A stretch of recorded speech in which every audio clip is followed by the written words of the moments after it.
Welcome back to Shatter Our Souls with Novaria. Now, I'm not sure what happened, but there was a little bit of a audio synchronization issue that cropped up.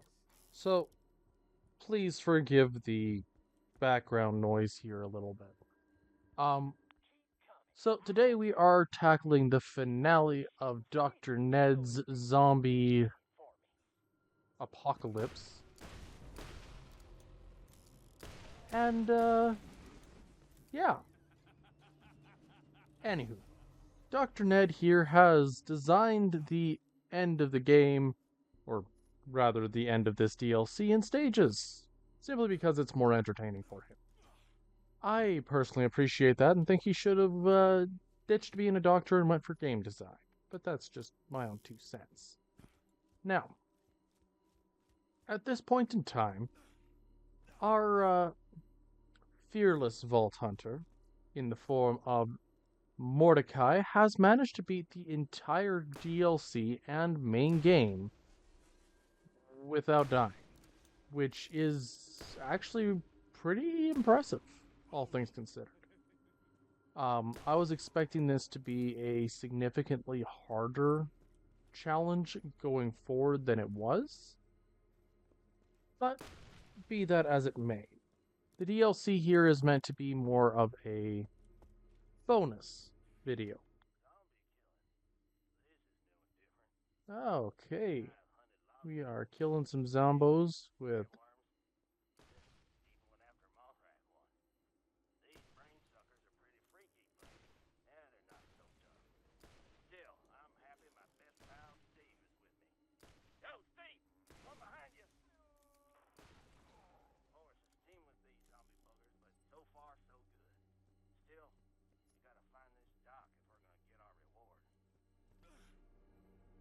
yeah, the four unique Vault Hunter, or not Vault Hunter, criminal investigators that got sent in definitely aren't doing much. Now, the issue that we're running into at this point primarily has to do with the fact that, well, Ned himself is a terrifying entity. At least, Jakobs paying you. I'd offer to double it, but I'm poor as dirt after spending every cent I had into the recreational use of the undead as moneymakers. So far, not digging my plan in hindsight. oh jeez. Recreational use of zombies as moneymakers. I can foresee that going very poorly. Very, very poorly. Anywho, with the with this being the final video for this particular mini-series, what can be gleaned from this? Well, for one, we're gonna follow it up. Next time Borderlands drops on my channel, it will be the whatchamacallit, the Secret Armory of General Knox, which I think is pretty decent. Now, something kind of cropped up that I've been wanting to poke at here, and it's that the characters in gaming are rarely what they seem to be.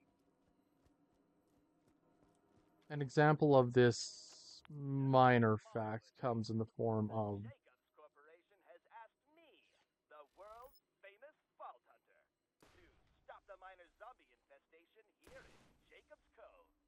While this job is well beneath a man of my reputation, Daddy needs a new cheetah paw. Arr. My plan of attack is to hit these bastards where it hurts them the most. In their no longer beating and in no way responsible for their ability to survive hot. What time is it? 8 o'clock? Swell. There should be no problem getting them dealt with before my Manny and Petty at 9. yeah, okay, fair enough. The one thing I find with this particular game is that characters both seem stronger and weaker than their Okay, now you're just getting my dress all to Twitter. If I have to get out of bed and kill you, I sure as hell will. Yeah, I'm echo communicating from bed. So what? Thank you, Ned, for letting me know. Characters have a significant problem with scaling. Now, I have mentioned this in the past, and I kind of treat it as it's a video game. It's going to have the oddball circumstances that crop up. But that being said, what can we gain from conversing about this? What changes can be seen? First and foremost is that I believe our Mordecai here is going to be capable of pretty much anything. As far as the overall strength, I believe Mordecai is the second strongest of the Vault Hunters. Second only to Lilith. Now, at least in the original game. Now, the reason I state this is that while every character in the game has a expected build, they can fit any role within a party to some degree. While you aren't going to find a healer as potent as Roland, you're going to find a sniper who has as much crit damage as Mordecai, or do as much elemental damage as Lilith. Each character has can spec into those options using the gear available. Knowing that this is a gear situation and not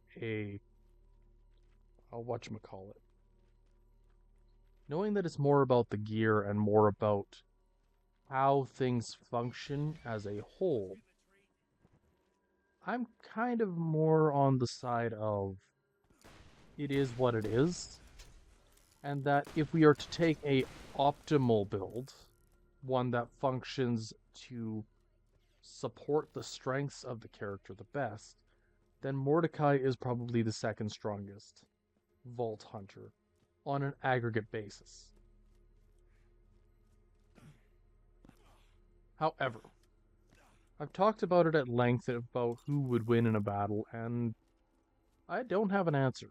At least, not yet. My belief on this is it's heavily contingent on the arena.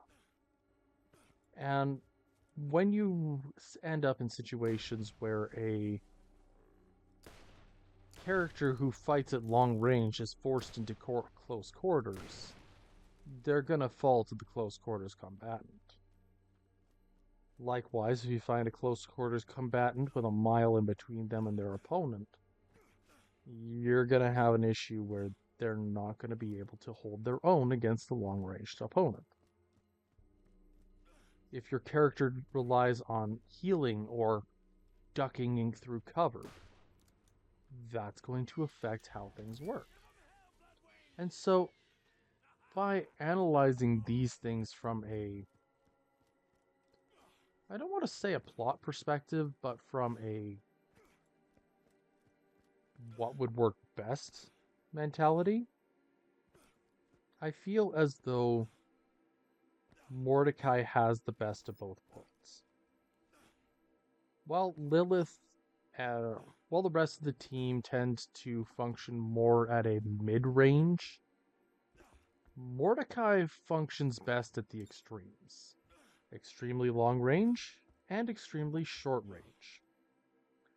And I think that's a pretty unique situation for a character, especially in these types of games. The long range can function at mid-range, the short range can function at mid-range, and so he's got the best coverage overall. No. I don't want these claptraps to go ahead and betray me later, but I mean, I like the extra space, you know? Hey there, stranger. I'll lead the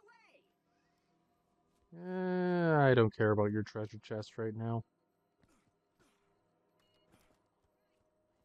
Anywho, that's kind of where this all boils down to. Now, I am actively working on a side series that's going to be more analytical in nature and really diving into what characters in gaming are actually capable. That way, I can guarantee a little bit more of a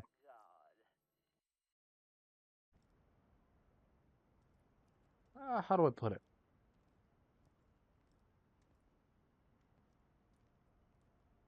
A bit more scripted and well thought out argument rather than something that is.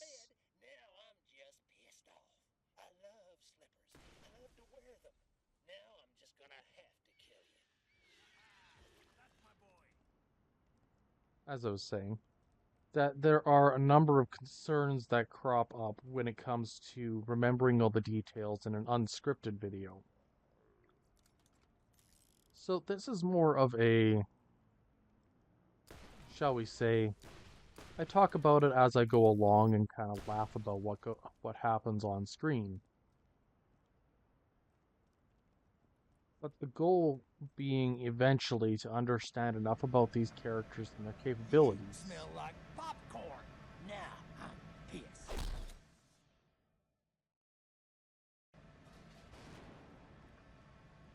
Okay. Apparently I smell like popcorn. Where is the doctor? Lead the way, Bloodwing.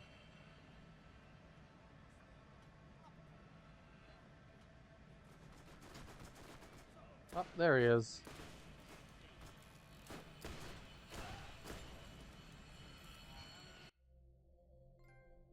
Ned is dead.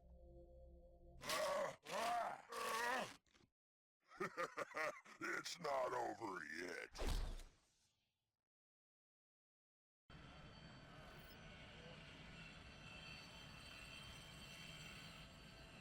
Undead Ned is our next target. Now, while Ned himself is kind of just there, the Undead Ned is, I think, one of the more unique approaches to a final zone boss. What confuses me, however, is when did he have time to make these mines? Is this the path to his evil lair? Truly?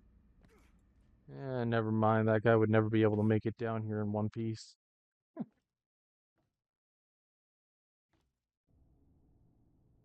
Down we go. Come on. Keep it coming.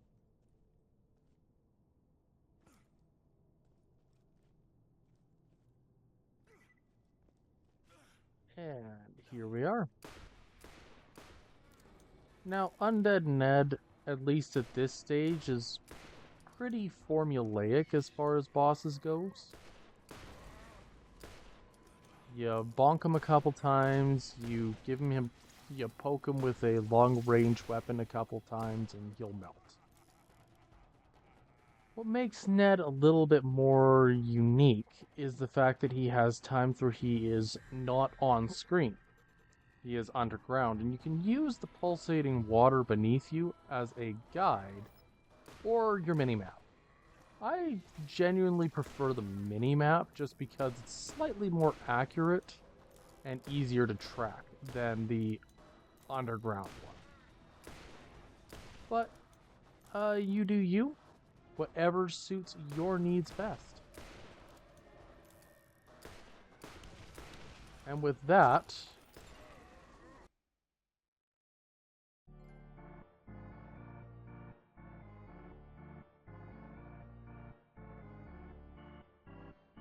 The Vault Hunters had stopped the evil Dr. Zed from... I thought his name was Ned. Yes, whatever you say. Where was I? Oh, yes. And so, Dr. Ned was stopped. thanks to the courageous Vault Hunters.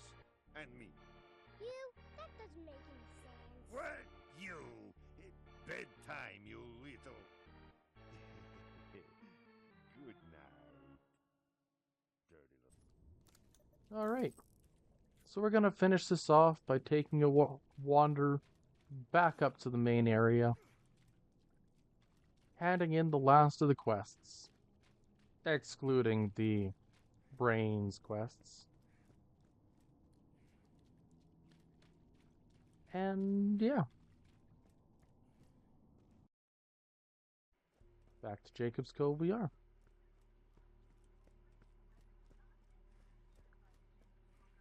If there was anything I could say about this DLC, it is that it had potential.